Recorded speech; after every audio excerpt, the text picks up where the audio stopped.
What's going on, world? It's yours truly, Mazi Mutafa, Executive Director of Words, Beats, and Life, here in week 3 of the 5th annual Words, Beats, and Life Festival. I'm very happy to be joined by 3 amazing poets tonight.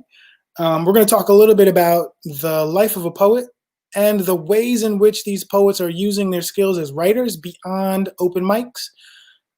We are fortunate enough to have with us this evening the current DC Youth Poet Laureate, and I really wish I need to get her with a DJ so he can do a sounder where her name is pronounced correctly, because I, much like everybody else, uses my American tongue, and introduce her as Marjan Naderi.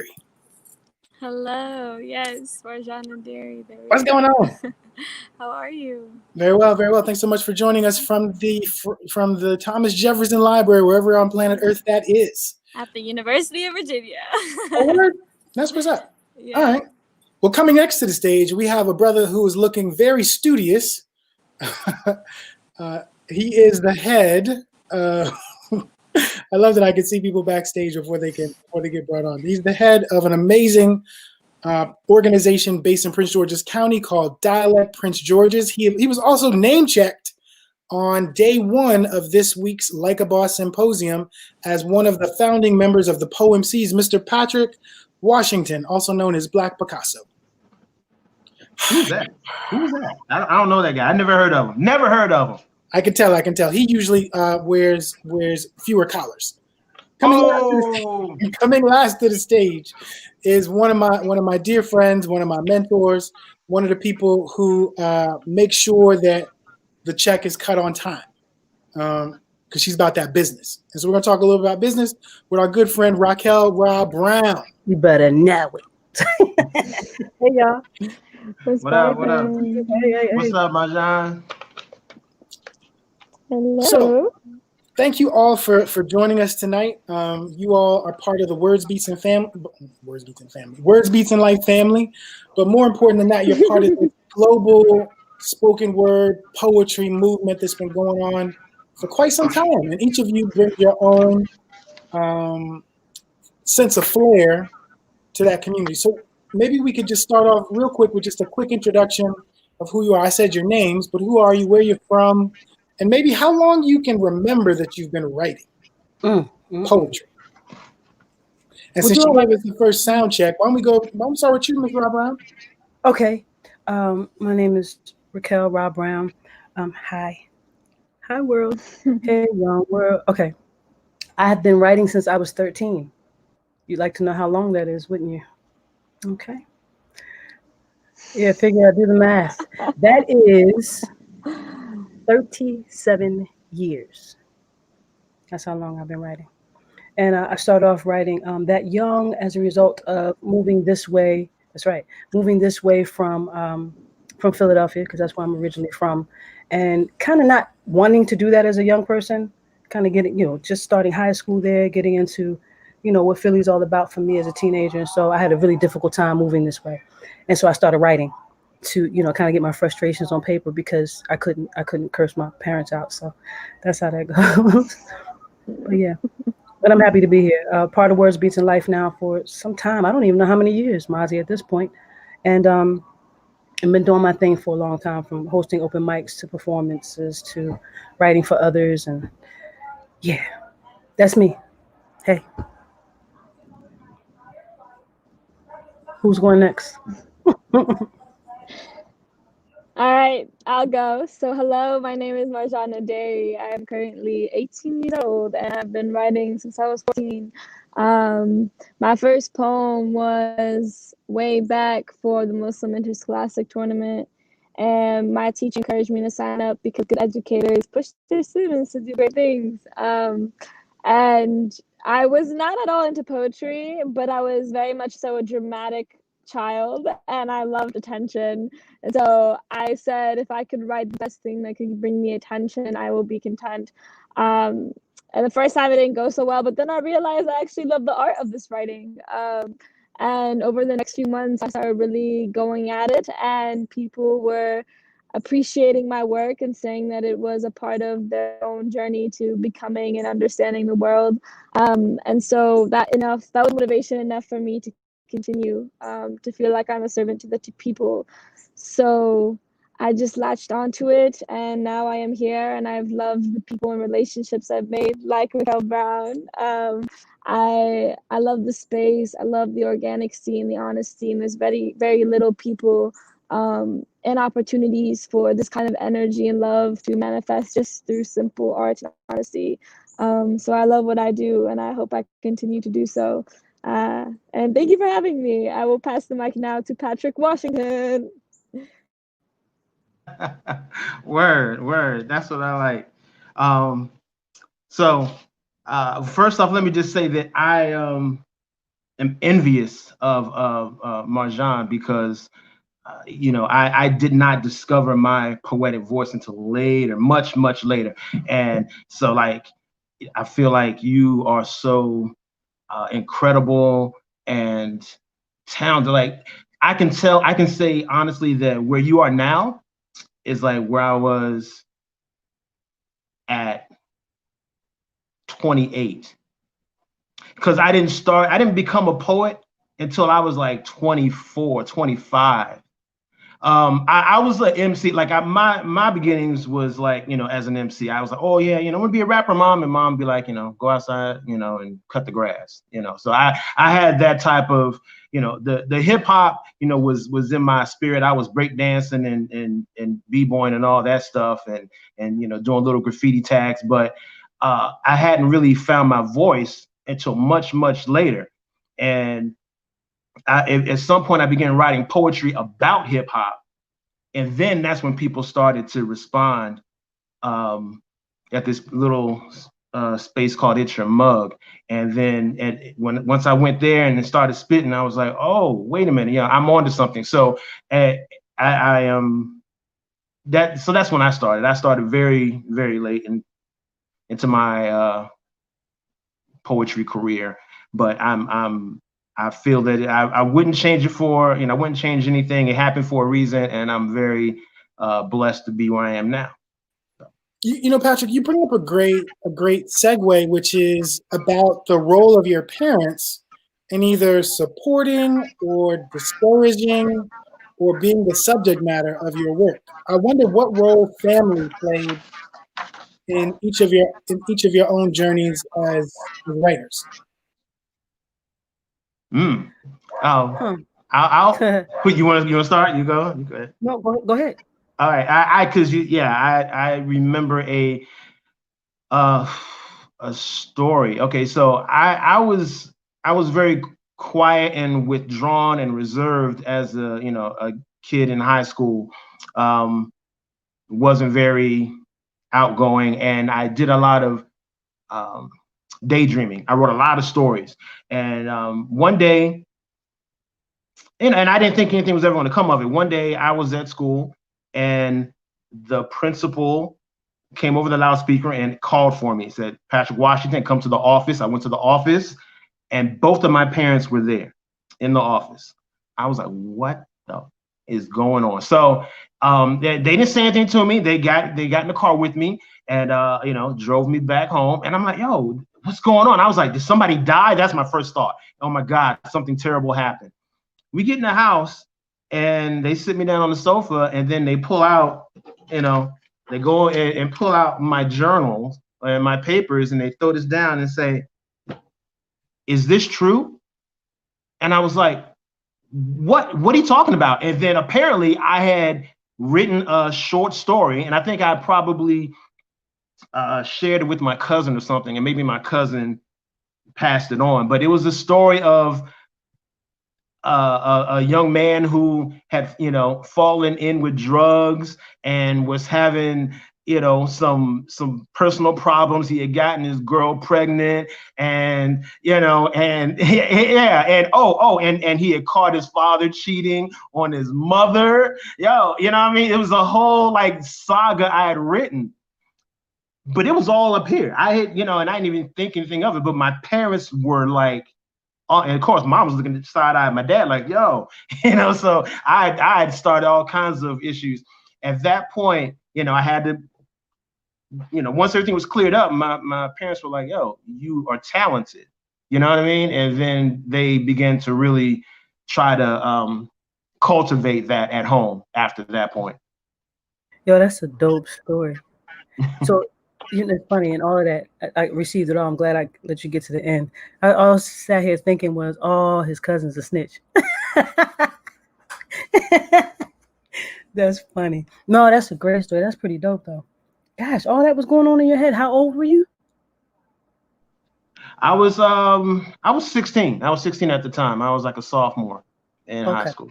Yeah. Okay. Yeah. I got a lot of encouragement growing up with both parents in the house. I think it's important for me to say that. I really do. I think it's important for me to say that.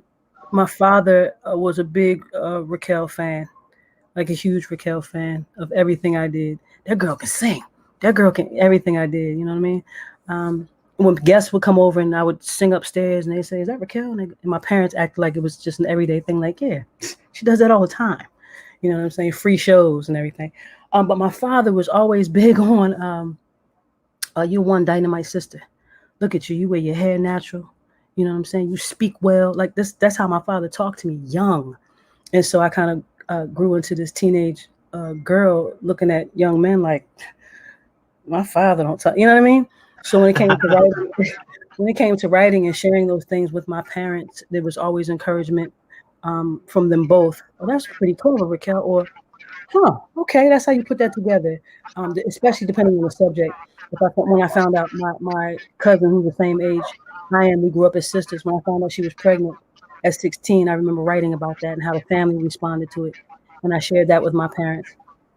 And every little thing that may have happened, because I was rebellious. You probably couldn't tell that by my angelic face, but I was quite rebellious growing up, and so I had to write about a lot of those things because my parents didn't really know. You rebellious? Yeah. No. My parents didn't really know how to deal with that, and so I wrote about a lot of where that came from for me, and my experiences outside of the home and running the streets of Philadelphia the way I did and didn't have to, the way I did and didn't have to, and I wrote about all those things. And I remember kind of hanging out with cats in Philly, doing things we have absolutely no business doing, and some of the older dudes saying, "I never worry about her, she got it." You know what I mean? Or, no, let her write. Don't let her write. Like, that was weird to them, but it was like, no, she's a writer. Like, she writes poems. That's for cat. Like, you know what I mean? It was weird to everybody else, though, because we're talking about street cats. You know what I'm saying? Like, what is she doing?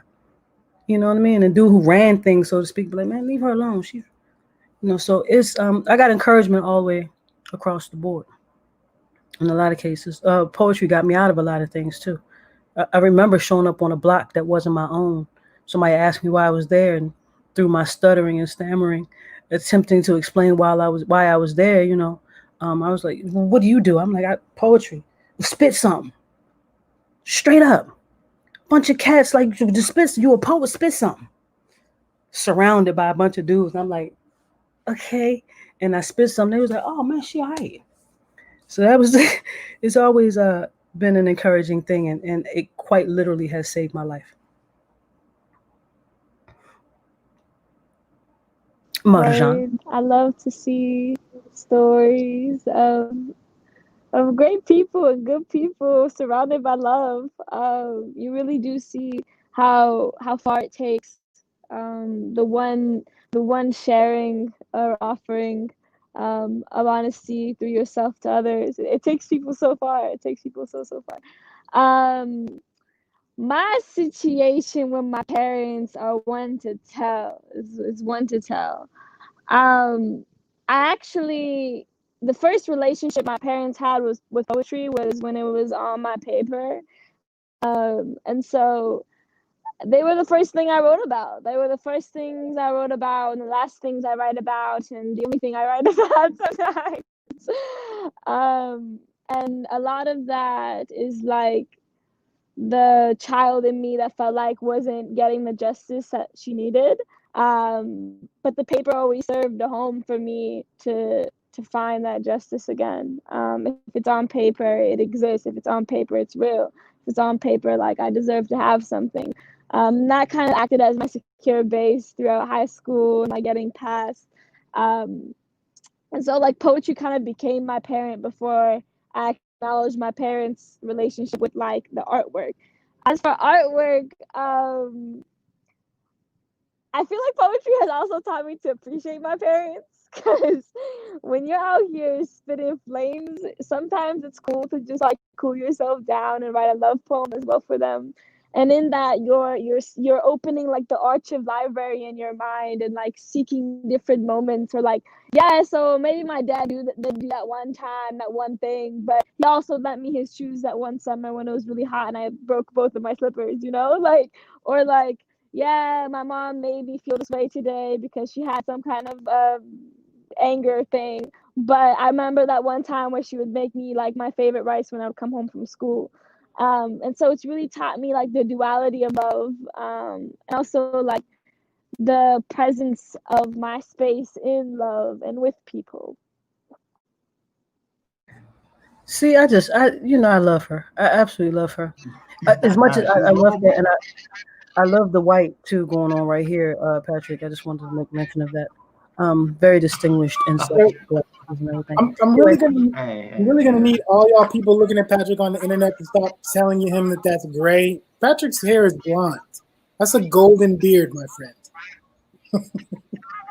Okay, I can't right now. I just cannot. It's love, guys. We still love you, Patrick. You know what? I just want them to get the colors back. That's all. Adjust your hue. It'll turn white. So wonderful stories. We've got a few people tuning in. I was posting live on Instagram, so people who don't come over to the Book of Faces could also be a part of this conversation. Black Picasso got a couple of shout outs, and Rob, people were surprised that you've cut your hair. I'm like, they haven't seen you in years. Oh, yeah. So I guess my next question is about your perspective on your own work. So what do you think makes your work important? And not necessarily more important than other people's, but important nonetheless. Why is the body of work that you've developed important as an artist? Okay. I'm sorry. Go ahead, man. You got it. Okay. The Brandon Johnson, the wonderful poet, good friend of mine. Well, he got to get applause from me, bro. Right. Round of applause. Brandon used to, as a matter of fact, I don't think there's ever a time when I performed or read a poem in front of Brandon, he didn't pull me to the side and whisper one word, and it was inspire. Every time I read with him, he says the word inspire in my ear. Or if I'm looking in, I see him in the crowd, he'll mouth it.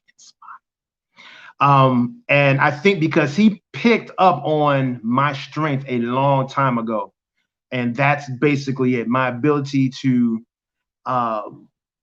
touch on certain feelings and capture, a tone that it's hard to grasp. And just my ability to inspire masses. I can deliver a rousing piece pretty easily. That has always been what I have to offer. It's one of my strengths, and I've always I grab onto that and I hang on to it. I also think that I can find an awkward concept pretty easily. I can grab a poem and shake it, until something falls out that shouldn't, and then I'll focus on that. The Poem C mantra, we always say we try to deliver we capture common feelings, and deliver it in an uncommon way. And I think that's one of my strengths. That's great. That's dope, actually. And I love Brandon. Oh my gosh. Ernesto, Brandon, Gary, Lily. Oh my goodness. They're such hard hitters. Oh, Renegade. Anyway, that's I don't know, for those watching, if you know those people, you understand that road, that trip down memory lane, man. I feel like I have the ability to reach, teach, and learn like all at the same time with what I write. It's important to do that for those that I'm around the most now, especially, and have been for, I guess, the last 10 years or so. And that's a lot of young people, to kind of reach them through something we have in common. We have in common, and that's writing. So with a lot of classes and such, or that's just speaking and talking about our experiences, not just writing. For a lot of the young people I deal with, and Patrick knows this too, because he used to go to YSC, to the Youth Services Center. A lot of them don't like to write. But through what I've written and those writings being based on my experiences, I've reached a lot of those young men and those young women over there. And so that's important to me, to reach people, to let them know too that I can relate. You know what I mean? I think it's important to tell my story, because I understand that it's not just my story. You know what I mean? It belongs to a lot of different people. And so that's why I feel it's important. If I get to say it's important, I don't, you know what I mean? If I get to say it's important, that would be why. I don't, you know what I mean? I like to break it down that way, because my father told me a long time ago to watch people who tell you they're wise. And so if my poetry is important, it's important because people are important and I want to reach them.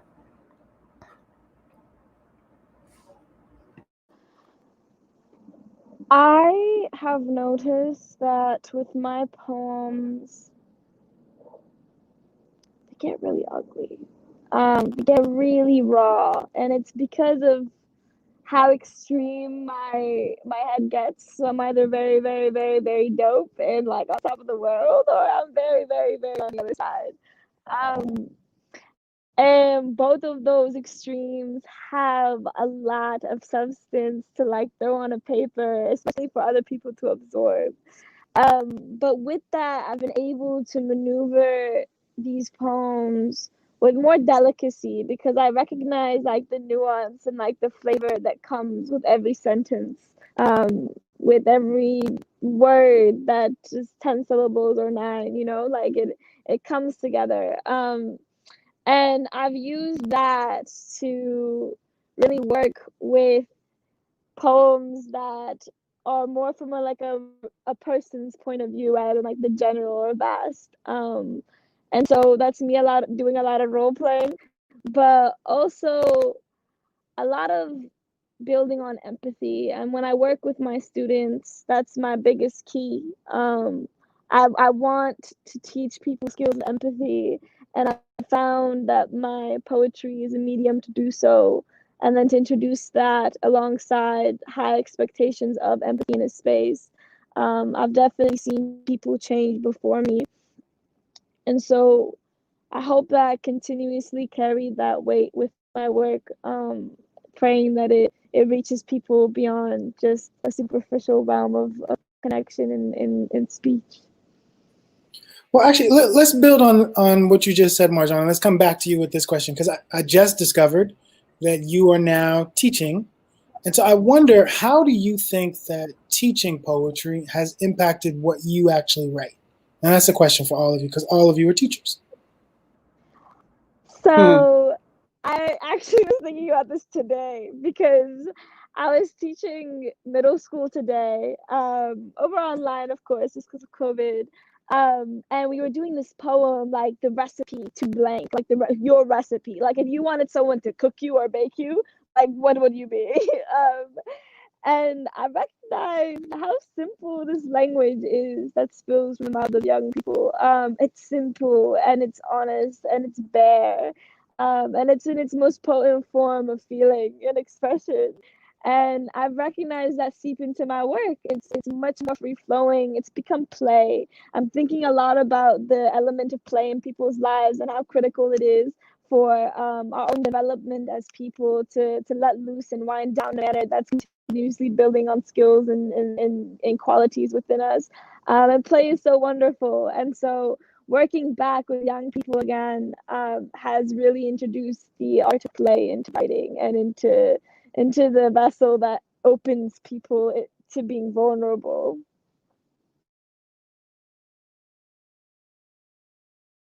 Very, very dope. It working with young people has helped me to eliminate a lot of vulgarity from my writing. Although I tell them, and I've told Marjan this before in some class, I'm sure, that vulgar situations at times call for vulgar language, And so I don't censor them. I just have learned to write and get across what I want to get across without not necessarily vulgarities, but profanity, I guess.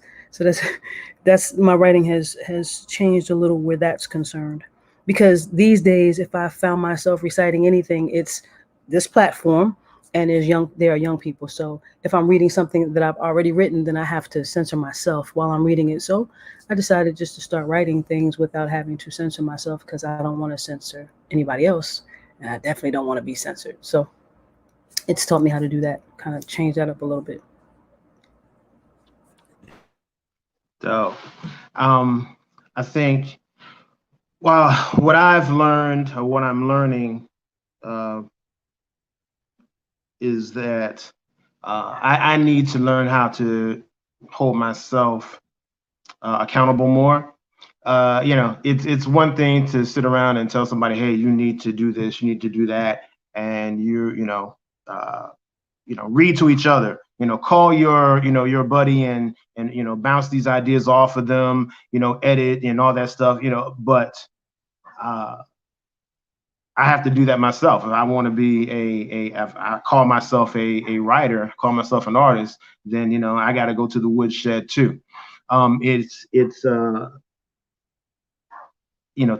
is limited, so that's one of the things that takes me out of that space. But just being cognizant of the fact that I have some students who are looking up to me, and they're going to expect me to do the same thing that I'm telling them. So it's not do as I say and not as I do. I need to demonstrate sometimes. So. That makes perfect sense. And I've taken the other folks off the screen just for a second because I want to ask a question really of all three of you. Tomorrow is actually the deadline. You might want to put your game on mute, Patrick. Tomorrow is the deadline for the DC Youth Poet Laureate application. And as I said in her introduction, Marjan is the current DC Youth Poet Laureate. And the deadline is tomorrow, Friday at midnight, for young people ages 13 to 19 who live in Washington, D.C. We actually decided to make the DC Youth Poet Laureate exclusive to Washington, D.C. moving forward, and we're working to launch 2 other Poet Laureate programs, one for Arlington County and one for Montgomery County. And I wanted to start with you, Patrick, because you now 4 years, is it 4 years ago? 4 years ago, created Dialect Prince George's and launched the Prince George's County Poet Laureate Program. And so I want to talk to all of you about kind of the value, or maybe not value, because Marjan actually had, unfortunately, because of COVID, wasn't able to get all of the things that come with being the Poet Laureate. We're still going to work to publish her book, but didn't get the tour and all kinds of other things that have happened in the past. I wonder what you each think the value of having a Poet Laureate program in DC or in PG and soon to be Montgomery and Arlington County is, this idea of the value of a laureate program. And you can be honest. I'll jump in first. I'll say that,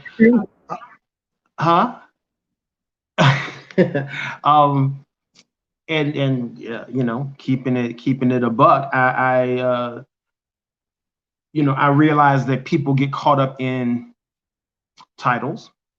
People get caught up in, prestigious, awards and things like that. So the idea of a laureate is a tool. Being, the word laureate itself is a tool. It's a tool for poetry. It's a tool for promoting poetry. And I use it as such. You know what I mean? There was no such thing as a laureate in Prince George's County. And I realized that, I had a space, I had a desire to, launch my organization, with a strong program. And I figured this would be a great way to do it. So it was just a tool. It was just a tool, and I'm using it as such. So that's for starters. I'll leave y'all to tear up the rest. Tear up the rest, huh? Well, I imagine, you should keep it 100, we can be honest. I imagine it gives young the person who becomes a laureate a sense of not value of themselves, but of that genre of poetry. You know, maybe it lends a bit of value to poetry for them, and using it for other means, and which I know we're going to get into a little bit later on in terms of how we use our skills in other ways other than outside of the open mic. But I'm so big on I like open mics and such. I don't like slams. So I'm so big on like not competing that's the best answer I have, is that maybe it can lend some value to that person that becomes a youth poet laureate, lend some value to poetry for them. You know what I mean? It takes you down different roads and such, and you get to meet different people, and you're asked questions about what it is you do and how you came to that particular position. And I just don't like the competition of it. I don't like the competition in poetry, period. Yeah. I wish I had more to say, but the coronavirus really got a lot of this in the way of like opportunity, things I could have experienced with this title. I will say though, from my experience, a lot of the title is self-driven. A lot of the title is self-promotion and finding yourself in spaces, and then using it as a leverage point to be like, you know what? Someone said my poetry is good, so you best believe it is. You best pay me like it is, and you best respect me like it is. Um, and that's honestly the most I could say for it. I wouldn't give it so much where a young person who is not able to apply or hasn't applied or can't get the title to some degree for whatever reason, for that to be like a point of whether or not you're accomplished as a writer in the area. At the end of the day, like all writing is so dependent on who connects with it, and everyone comes from different walks of life. But nonetheless, it has served as a tool for me in my career, and for that I am grateful. Cool. Great answer. So each of you have been part of this kind of new world of virtual stages for performance and for readings. How is it, well, how are all of you doing with this new normal or this new abnormal? How's it impacted your approach to poetry? I have decided that I actually coined the new normal. I actually coined that. I remember saying that on I coined that term. I say that. No, remember, if you remember this, Marjan, I remember the group text I sent out. I was like, yo, look forward to a new normal. How has it? Somebody else can take this one. It hasn't, nothing's ever normal in my life, really. So. Well, you go ahead, Marjan. Go ahead. I was just saying word, like for real. Nothing is ever normal. I'll keep it real. I miss humans. I miss being able to connect with people outside of verbal communication. I miss the building and facilitating of an environment, and being the conductor of that almost. Online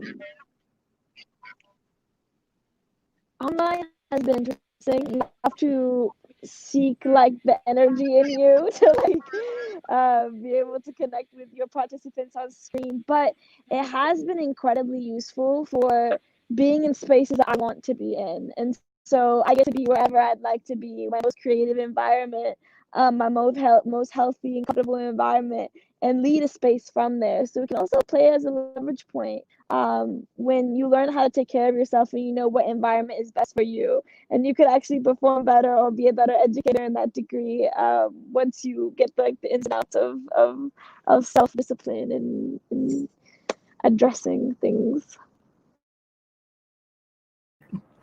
Okay.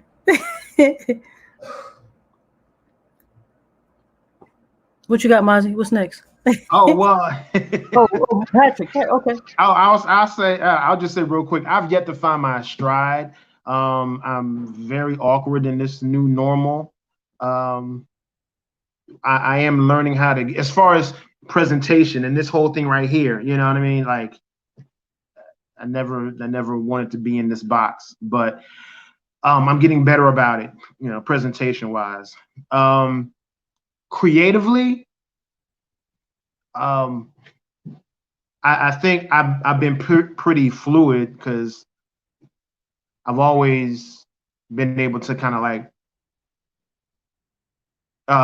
move between genres, so to speak. Like, I can write, poems, I can do prose, I can do comedy, I can do storytelling, I can do this and that. So, no, or a collabo, you know what I mean? I'll find a way to fit. So I'm feeling like artistically, I'll do what needs to be done. It's just a matter of, putting it out there. Once it's time to do it, then that's when I'm going to need some assistance. I need an intern. You remember my intern poem? I need an intern. So, Yeah, it's not gonna. I miss people. That's what it is for me. I miss kind of sitting and interacting with folks, and I miss that. That's how I'm dealing with it. It brings up a lot of feelings of just the idea that we need each other. I need people. Not on that, what I'm saying. I need people. I need that pulse, and so that's been probably the most difficult. I sent a iPhone update is doing some wild stuff like kind of Facebook memories. So it's sending videos to your phone every day, and this videos it creates out of your pictures and pictures of our class at WBL headquarters. A picture of me and Ajan and Ahmad and different people came up like 2 days ago, and so I sent them the pictures. And Ahmad said, I can't wait to come back to your class. I've offered them to let's just hook up like this and just have a class together. You know what I mean? If you have time, I have time. I'm not asking anybody to pay me. Let's just get up. And his thing was, nah, I can't wait for this to be over so I can come and sit down. And so I know that pulse is needed by other people, and I can feel that. And so I'm dealing with that. So I miss people. I really do. Now I came on because I was gonna try to take the question in the direction that Marjan actually took it in, which was just the idea, the opportunity of the virtual, the idea that you could be seen by people in places who can't be in the room with you, and whether or not there was any value in that. Because I miss traveling right now, there's value in it. I'm sure. I'm going to let them speak because I don't see it right now. Because I miss moving around. I miss going places. I do. I miss those things. So I mean, I know there's value in it. No, they spoke to it already. It's all. I was just saying why I came on screen earlier was to ask that question, but then cool. you actually took it in that direction already. Cool. So I have a couple more questions before we go off. So, like I said at the beginning, this is part of the Like a Boss Symposium, which is the curriculum we developed to really help young people to think about how to build a career in creativity, whether that's on a stage or whether that's managing a stage, whether that's taking care of sound and lighting, or whether that's owning the venue. So this idea of how can you work in creativity, even if you're not the person on the stage, which is the thing that everybody looks to. I wonder how each of you got into the business side of the art. So like how you went from being the person that just showed up at an open mic or showed up in a youth program to now seeking out contracts to now doing commercials. Actually, speaking of commercials, let's do this real quick. While you all think about the answer to that question, I want to share my screen because one of you recently participated in the creation of a commercial. So I'm gonna take y'all off screen, share this commercial, and while y'all are thinking, we'll come right back. All right.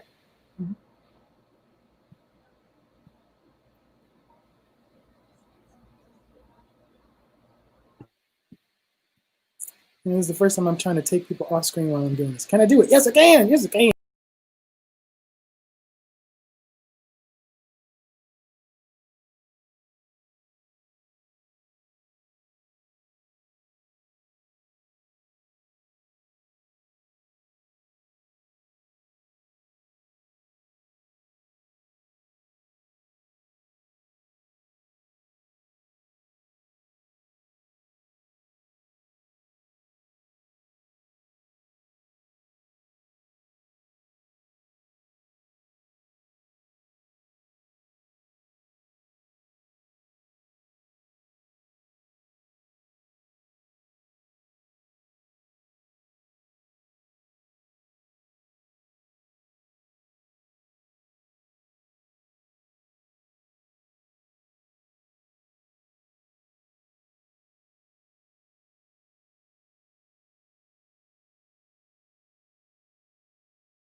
We're happy to have Raquel Brown, the star of that commercial, here with us this evening.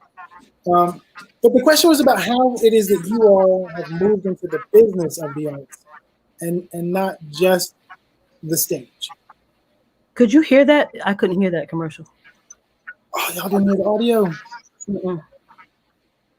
I was wondering if anybody else did. Maybe it was just me. I didn't hear it. Well, let me just jump in. How about if I jump in? Yeah. You can play it if you have a little bit of time at the end. Okay, it's only a minute anyway. And I had to recite 5 different versions of that piece. The business side of it, it's really interesting because Patrick mentioned It's Your Mug, and Tony Asante Lightfoot hosted that joint. And I think when it closed, they moved. I don't know where they moved first, but I know they eventually ended up at Mango's. And that space is still owned by the same cat. Chris still owns Mango's. I mean, the building, which is pretty cool. Pretty cool. And it's right next door to Busboys and Poets on 14th Street, 14th and V. Literally right next door. Busboys and Poets at the time was a parking lot. And I showed up there 20-something years ago. I was 27 at the time. And my daughter wasn't even 1 yet. My youngest daughter wasn't 1 yet. And I was sitting in the audience, and Brandon was there, and everybody I mentioned earlier, Gary was there. And I met all these cats, and they were doing their thing, and I was like, whoa. And I got up there, and I read my stuff, and they said, you're pretty good. And I thought, if you say I'm good, I'm good. You know what I mean? And she didn't come a couple weeks in a row. Tony didn't show up. And so they said, well, somebody has to call these names off a list. So I started doing it, and literally just became the host as a result of that, because she didn't show up one time. You know what I mean? And so I started hosting, and people came from everywhere because Mango's became really popular, and I'm thankful for that, because I'm funny, and so you know what I mean. So people would show up, and there wasn't a DJ, there wasn't anything, and we packed it in every Tuesday. People sitting on the floor in the aisles, and it was really wild. And as a result of that, I was asked to, maybe come and speak for this, or can you come to our school and do that? And that kind of it was just wonderful snowball effect, and it picked up a lot of great people on the way and a lot of great opportunities as a result. But literally starting off as a host for Mango's led me down the road to writing for other artists, singers, hip hop artists. It led me down the road to writing for different organizations, speeches for the NEA, the 75th NAACP anniversary joint, their video, just writing DC, the what's it called? HUD, not HUD, but over there, North Capitol, and writing their newsletters for them because they wanted something a little bit more poetic, something a little bit more fluid, and they were getting a lot of bad rap about their programs and things they were sending out to people. So it just was just wonderful. You know what I mean? Meeting all these different people on the way who thought I was dope, all while they didn't know inside I was screaming how dope they are. Like, oh my God, And so the mutual dopeness came together, thankfully, and yeah, the business side of it has been good to me. 20 some odd years in now, it's been very good to me. Oh yeah, and then the commercial too. So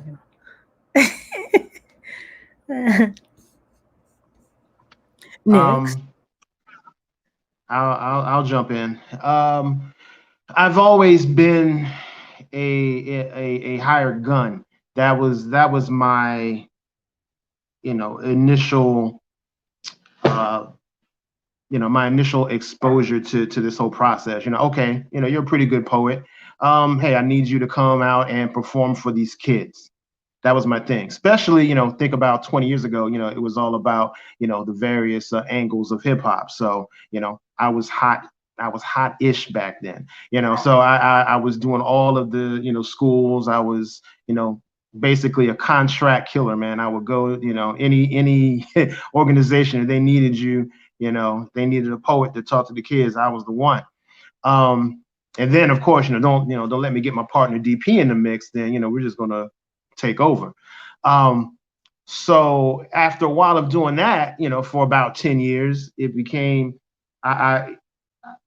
I was getting offers to kind of step up a little bit. Matter of fact, I believe Mazi asked me to join the board at one point for WBL, and I was terrible. I was probably the worst board member ever. I think I lasted for about a week. That just wasn't my thing. That wasn't my place, and I wasn't comfortable in that space at the time. So I kind of had to kind of adjust, and now, move, flash forward 20 years later, it's like, those, I'm just the old guy now. I'm the old guy that used to do, the hip hop poems. So I have to, there's an adjustment that needs to be made. And luckily, yeah, don't shut up. Luckily, you can't be the old guy, bro. I'm older than you. Okay, I'll say I'm the seasoned gentleman. How about that? There you go. Yeah, but so basically, it's a matter of, I'm still connected to the art. I'm still dope. I'm still a leader. It's just a matter of shifting. There's a certain shift that has to be made. Hey, because we got the people like Pages, and the like. What I mean? Former students who are now leaders in their own right. So yeah, I'm cool with that. Yeah, shout out to Pages. Yeah. I would just honestly say being intentional in whatever space you're in, whatever work you're reading will bring you people. That's really just all I have to say. Like, once you're there and you're present and your poems are good and someone listens and it's like, I don't know what I have to do, but I need to see you again. And sometimes someone will go and make an entire event just to invite you. You never know, like life is so short, and like being able to absorb a space and being authentic with your work, I think other people pick up on that and then invite you in. See, don't downplay the carriage though. She got a lot of swag with her. She's a trip. You know what I mean? Marjan. Oh no, I seen it early. Yeah, I saw it early. Yeah, exactly. That's the reason why people want to bring you in. I know people who are mad talented, like young people who are mad talented. Their writing skills are like, and you're definitely one of them. But one of the things you have that maybe not everyone else has in that group of young people that are so dope is this. You got this. You know what I mean? I'm telling you, it's the truth. It's the truth, and you have to have that. Patrick has it, which is why people say, "Yo, you got to come to my school." And he said himself, because I'm dope, and you get to say that. Like, you get to say that. You don't get to say you're wise, but you get to say you're dope. And I think what's important is that it's not just as an artist, it's as a human being. I remember Marjan is one of the few people that would call me on my rudeness. Like, she'd walk in the office and be like, I just said hello to Mazi and he didn't say anything back. Versus most people would just be like, Mazi just rude. So the idea that she knows she could call you on it means she knows that she got something to say, and that acknowledging the fact that she's just entered the room is an honor for you, not just to her. So as we get ready to wrap up, I wanted to acknowledge a couple things. Hopefully, Patrick was just talking about his foyer. Is that the right word? Whatever, his journey in Words, Beats, and Life, and it was so crazy. I was rebuilding the history recently and found Patrick was a board member. I was like, Patrick, you was a board member? I don't even remember that. Or the fact that Patrick was actually published in the first issue of the Words, Beats, and Life journal back at the University of Maryland. Like, I found a piece he had written. He doesn't even remember writing. Like, he's been with us since the first conference. And so, to that end, one of the things I'm honored to say is that maybe like 2 or 3 weeks ago, Patrick, can you mute your microphone? It's got a little feed. Thank you. Maybe like 3 or 4 weeks ago, I reached out to Patrick about the idea of coming on board to take the place or to pick up the baton that Morgan put down to become the new director of poetry at Words, Beats, and Life. And he agreed. And so that's going to include overseeing the Poet Laureate programs I discussed. That's going to include working with Pages with the Slam team. That's going to include working with Raquel with bringing back the writing classes. And it's going to include bringing in some new programming that Morgan developed called The League, which is really for young people that are as talented as Marjan, but might not necessarily know how to open those doors. And so not just focusing on young people who are in high school and middle school, but really being able to work with those college-age poets in the area who want to get connected to opportunities and community. And so Patrick has agreed to step into that role of leadership at Words Beats in Life. And I'm especially happy to say that, because for the last few years, he's been one of the co-coaches of the Slam team.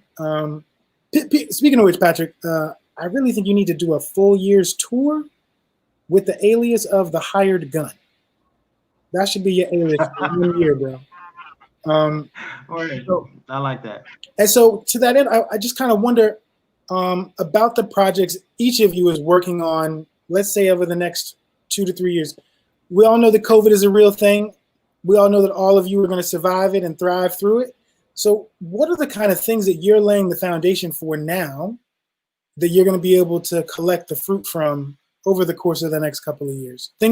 Maybe things you can share enough about because you're far enough along, or even just things that you imagine being able to create that maybe someone else hears it and creates it and you go and join that thing. What are the things you want to see manifest in your lives in the next 3 years that you're going to write into existence? Oh, well, I did write into existence. Royalties, royalties, royalties, royalties. I've done some work with some amazing artists that are really well known, Grammy award-winning artists and Grammy-nominated artists. That commercial is up for an Emmy, daytime joint, which is great. I like to be Emmy award-winning poet. You know what I mean? You know what I mean? It's like you just put more zeros when I charge you. Anyway, yeah. So some of the things I've done and wrote down before I did them was I worked with some artists recently on some music, given the times that we're in and some things happening around us and in the world, like literally in the world collectively. And so royalties, I look forward to getting paid for something that I've been doing during this time with some amazing people and having my name's associated with it. Word. I wish you so much luck on your journey, Ra. I love to see you Black women surviving and thriving and clean the space for all these people to go forward in. I am currently working on series of relationships that will become a video series, and they will go by seasons, and so I'm excited to put that out into the world. I've been more intentional with letting loose my writing and expanding to different horizons and topics. So I'm really excited to see how different things merge together. But mostly I'm navigating a space of how to allow my impact to so how to allow my writing to impact different schools of education and different ways of getting attached and learning how to write in the first place. So I hope that I get to work with more young people and take that on. Patrick. Beautiful, beautiful, beautiful. And you will do that, all that and more, I'm sure. Yes. I'm in a really weird place. For those who know me personally, I'm, going through mad transitions right now. And I'm about to, walk away from a job that I've had. Like I've been doing the double dutch, between the 9-to-5 job and trying to be an artist. I've been doing that shit for over 25 years. And I'm getting ready to step fully into, my artistic self. So I'm very excited about it. I'm thankful for the opportunity that Mazi has extended to me. I'm gonna pick up the baton that Morgan has handed. And Arlington, Montgomery, PG County, Laureate program's about to take off. And cultivating youth artists is going to be the mission. But hey, I got some stuff to get off my chest too. So I got a screenplay. I got some poems. I got a book. So that's, the next 5 years going to be jam-packed with Patrick. So that's me. Hey, Patrick and Marjan. I'm working with Prashona and we're pitching this show that we created about a year or two ago to Netflix called How to Be Brown Like Me. She is Bengali and she is hilarious. and I'm one of the writers on it. And so to even get input on writing and just being in it, I would love. I just thought about that. You two, oh my god, it's called How to Be Brown Like Me, and it's really really cool, really cool. Word. I forgot. We're here. Yo, that's dope. So I'm not brown enough. So I'm just not funny enough. You weren't on the screen, Mazi. It's all good. It's all good. All Mazi, right, sometimes you're just not invited. I'm just kidding. it happens. It happens. Hey, so I think I figured out why the sound didn't work, and that's because I kicked myself off screen. So why don't we try this one more time with this last 2 minutes? Let's see if we can all witness the brilliance of Miss Raquel Brown. Let's see. And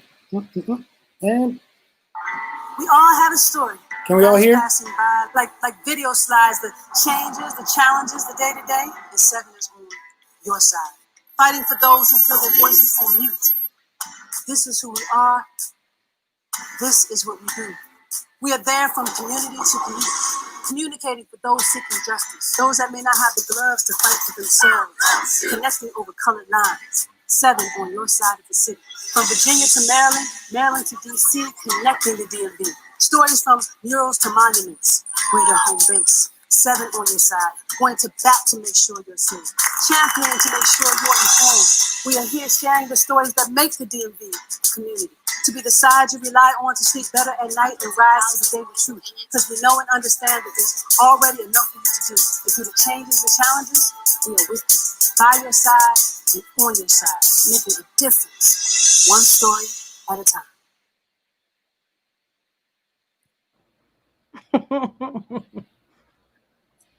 So I want to thank That's all my of you for poetry, joining me. mama. Let's do this. Can you all each give out your socials so people that are watching will be able to find you, follow you, and get you your royalties? Why don't you start off with you, Miss Brown?